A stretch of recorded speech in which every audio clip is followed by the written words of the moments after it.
L'IA par-ci, l'IA par-là, ChatGPT, Grok, etc. On est en train de couler sur les informations. Moi, j'ai quelques questions. Est-ce qu'une société malade, comme on a actuellement, pouvait se permettre de prêter des assistants à des cerveaux déjà malades? Je pense pas. Deuxième question, où vont nos données? Vous vous souvenez, à l'époque, on utilisait Google, simplement. On savait pas qu'ils étaient en train de récolter toutes nos données. Maintenant, à chaque fois qu'on scrolle, moi le premier, je me retrouve avec plein de pubs qui m'emmènent à aller voir des choses que je voudrais acheter.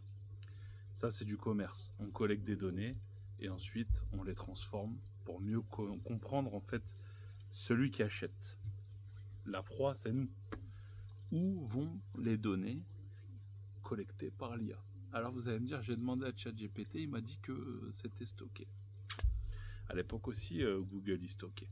Et puis un jour, il est passé de loi en loi en loi, pendant que nous on regarde le foot, pendant qu'on est en train de boire une bière, pendant qu'on est occupé à regarder les derniers travaux d'Emmanuel Macron. Au Sénat, ils votent des lois. Et un jour, ils voteront la loi de libérer toutes les données qui ont été collectées par l'IA. Imaginez le drame. Personnellement, moi, je l'utilise comme un assistant. C'est mon assistant administratif. Je travaille, je ne paye pas quelqu'un, il travaille pour moi, on s'assiste. Je le respecte au cas où un jour ça finit en scénario type Terminator. Sait-on jamais qui se rappelle de moi, qui me tue pas. Mais par contre, imaginez, j'ai vu des vidéos, il y a des gens qui lui parlent et qui font des thérapies de couple. Il y a des gens qui lui parlent parce qu'ils sont seuls, ils en ont fait un ami. Il y a des gens qui posent des questions sur le travail, sur le patron. Il y a des gens qui posent des questions sur comment devenir riche. En fait, on est en train d'en faire... Alors déjà qu'Internet, c'était le cas, parce qu'on posait toutes ces questions-là. Mais là, on est en train d'en faire un psychiatre, un dieu. Un dieu. Et je sais pas si vous voyez où je veux en venir.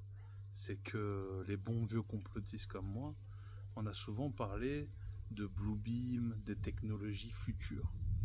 La 6G, la puce, nul ne pourra acheter sans être pucé, etc. Tout ce qui est écrit dans la Bible. On y vient petit à petit. J'ai l'impression que la technologie devient petit à petit la marque de la bête, le système. Peut-être même l'apparition de l'antéchrist sera liée. Il faut savoir que Elon Musk prêche pour une puce qu'il veut mettre dans les cerveaux pour augmenter les capacités, éventuellement soigner. C'est très bien. C'est comme les caméras de surveillance. À la base, c'est là pour surveiller en cas de danger. Finalement, ça flique et ça contrôle encore plus. Ben, ça sera pareil pour la puce. Et certaines personnes pensent qu'il s'est déjà pucé. Si on allie l'IA, les données collectées, imaginez dans 5 ans comment l'IA va connaître l'être humain en profondeur, au niveau de ses croyances, au niveau de sa pensée, au niveau de sa thérapie, de son être, au niveau de tout. À la base, on est des produits de consommation qui consommons et qui votons. Mais là, on sera scanné de A à Z. Je vous dis pas de pas l'utiliser, comme je vous ai dit, moi-même je l'utilise. Mais il faut doser. Il faut doser. Et moi, je vous dis que bientôt, les données seront revendues. Et ce qu'ils en feront, franchement, ça me terrifie.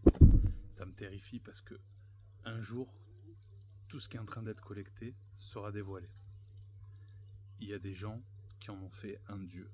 J'ai vu une femme la dernière fois qui demandait à l'IA si un jour elle allait se matérialiser. Quand elle se matérialiserait, est-ce qu'elle viendrait la voir sous sa forme matérielle? Parce qu'elle est en détresse. On vit dans une société malade où les gens ne prient plus.